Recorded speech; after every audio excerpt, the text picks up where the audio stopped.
ಪೌರಾಡಳಿತ ಹಾಗೂ ಹಜ್ ಖಾತೆಯ ಸಚಿವರು ಬೀದರ್ ಉತ್ತರ ವಿಧಾನಸಭಾ ಕ್ಷೇತ್ರದ ಶಾಸಕರಾದ ರಹೀಂ ಖಾನ್ ಅವರ ನೇತೃತ್ವದಲ್ಲಿ ಅವರ ಕಾರ್ಯಾಲಯದ ಆವರಣದಲ್ಲಿ ಕ್ರಿಸ್ಮಸ್ ಹಬ್ಬ ಹಾಗೂ ನ್ಯೂ ಇಯರ್ ಸೆಲೆಬ್ರೇಷನ್ ಆಚರಣೆ ಮಾಡಲಾಯಿತು. ವಿಶೇಷ ಪ್ರಾರ್ಥನೆ ಸಲ್ಲಿಸಿ ಬಳಿಕ ಕೇಕ್ ಕತ್ತರಿಸುವ ಮೂಲಕ ಕ್ರಿಸ್ಮಸ್ ಹಬ್ಬ ಆಚರಣೆ ಮಾಡಲಾಯಿತು. ಈ ಕುರಿತಾಗಿ ಸಚಿವ ಹಾಗೂ ಶಾಸಕರಾದ ರಹೀಂ ಖಾನ್ ಅವರು ಮಾತನಾಡಿ, ಕ್ರಿಸ್ಮಸ್ ಹಬ್ಬ ಬರೀ ಕ್ರೈಸ್ತರಷ್ಟೇ ಆಚರಿಸುವ ಹಬ್ಬವಿಲ್ಲ, ಬದಲಾಗಿ ಎಲ್ಲರೂ ಕೂಡ ಕ್ರಿಸ್ಮಸ್ ಹಬ್ಬವನ್ನು ಆಚರಣೆ ಮಾಡ್ತಾರೆ.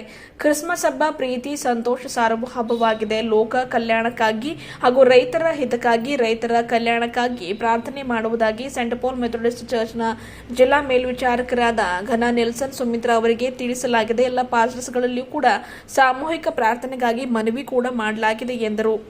ಯೇಸು ಕ್ರಿಸ್ತನು ಎಲ್ಲರಿಗೂ ಸುಖ, ಶಾಂತಿ, ನೆಮ್ಮದಿ ಒದಗಿಸಲಿ ಎಂದು ಈ ಮೂಲಕ ಕ್ರಿಸ್ಮಸ್ ಹಾಗೂ ಹೊಸ ವರ್ಷದ ಶುಭಾಶಯವನ್ನು ತಿಳಿಸಿದರು.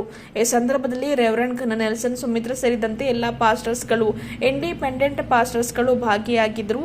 ನಗರಸಭೆ ಅಧ್ಯಕ್ಷರಾದ ಎಂಡಿ ಗೌಸ್, ನಗರಸಭೆ ಸದಸ್ಯರಾದ Simon Joshua, Sunil Bachchan, Dhanraj Hangargi, Chandrakant, George Fernandes ಸೇರಿದಂತೆ ಕಾಂಗ್ರೆಸ್ನ ಕಾರ್ಯಕರ್ತರು, ರಹೀಂ ಖಾನ್ ಅವರ ಅಭಿಮಾನಿ ಬಳಗದವರು ಹಾಗೂ ಕ್ರೈಸ್ತ ಮುಖಂಡರು ಭಾಗಿಯಾಗಿದ್ದರು. ಇವತ್ತು ನಮ್ಮ MLA ಆಫೀಸ್ನಲ್ಲಿ ವರ್ಷ ಹೆಂಗೆ ಕ್ರಿಸ್ಮಸ್ ಹಬ್ಬದು ಅಡ್ವಾನ್ಸ್ನಲ್ಲಿ ಒಂದು ಕೇಕ್ ಕಟಿಂಗ್ ಕಾರ್ಯಕ್ರಮ ಇರ್ತಾರೆ. ಇವತ್ತು ನಾನು ಮತ್ತೆಲ್ಲ ಪಾಸ್ಟರ್ ಫಾದರ್ಸ್ ಮತ್ತೆಲ್ಲ ಕ್ರೈಸ್ತ ಸಮಾಜ ಅವರು ಮತ್ತು ನಮ್ಮ Bidar district DS Nelson sir ಅವರು ಎಲ್ಲ ಕಲ್ತು ಒಂದು ಒಳ್ಳೆಯ ರೀತಿಯಿಂದ ಒಂದು ವಿಶ್ವಾಸ ಪ್ರೀತಿಲಿಂದ क्रिसमस केक कट ಮಾಡಿದ್ದೆವು. ಜೊತೆಗೆ ಊಟ ಇದೆ.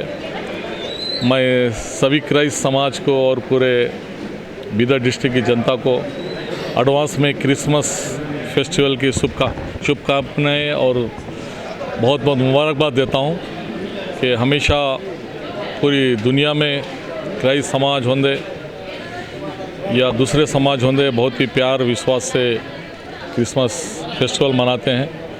तो सभी के लिए, नौजवानों के लिए, किसानों के लिए और बीदर की जनता के लिए स्पेशल दुआ क्रिसमस में करने का रिक्वेस्ट किया है. शुक्रिया.